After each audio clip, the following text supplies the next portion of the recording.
The Institute for Priestly Formation, located in Omaha, Nebraska, in partnership with Spirit Catholic Radio, is pleased to present the Lenten Reflection Series, The Journey to Jerusalem. Join Father Mark Toups as he helps us walk with Jesus on his journey to Jerusalem. Friday of the second week of Lent. My friends, welcome back to The Journey to Jerusalem. And today we find ourselves again in Luke chapter 15, looking at verse 21.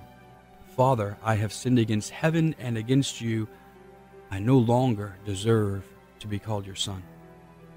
Let's go back to this image of Jesus speaking this parable. The outer circles of the tax collectors and sinners would have been stunned with this captivating parable of mercy. Jesus speaks of this compassionate father who yearns for his son's return. And the silence is piercing. Imagine how Jesus' teaching would have affected those on the fringe of society. Ancient Judaism was filled with codes and classes, a myriad of classifications determining who was clean and unclean. Thousands fell outside the categories, yet all of them yearned for God's love just as much as anybody else. Thus, as Jesus teaches, their hearts are moved and tears are beginning to well up in their hearts. The sinners finally feel that they are in the story. As Jesus tells the story of the prodigal son, this is no longer a fictitious son, and this is about them. Jesus continues the parable with the son's quick response to the father's gratuitous mercy as the son shamefully admits in Luke 15:21, Father, I have sinned against heaven and against you. I no longer deserve to be called your son. The son is shackled in shame and feels inadequate. The father, however, is filled with mercy and love. The father doesn't look at the son through the son's eyes. The father looks at the son through his eyes. And loving the son in his judgment toward himself, the father orders his servants to start the feast as he proclaims, My son was dead and has come to life again. He was lost and has been found. The son feels inadequate because the son is consumed with shame, looking only at his mistakes. The father, on the other hand, sees the son through his eyes. The father doesn't see what is inadequate. The father sees his son, his flesh, his beloved.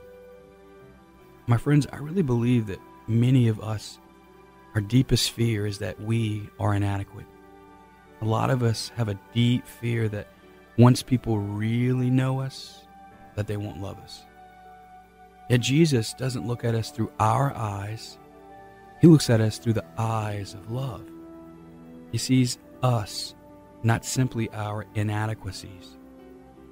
Where you feel inadequate is where you most feel restless. Now today, rest in Jesus. Rest in love. And ask Jesus to show you what he sees through his eyes when he sees you. You're not afraid of your inadequacies, my friend, because Jesus is perfect love. And as you pray today, pray with Luke 15:20-24. Be with Jesus as he looks at the tax collectors and the sinners. Be in the scene. Be there with Jesus. And notice how those on the fringe of society respond to Jesus. And what stirs in your heart as Jesus describes this kind of father? Where do you feel inadequate? How do you feel about your inadequacies? How does Jesus feel about your inadequacies? As you pray today, pray the following prayer with me. Jesus, I ask for the grace of your love and mercy.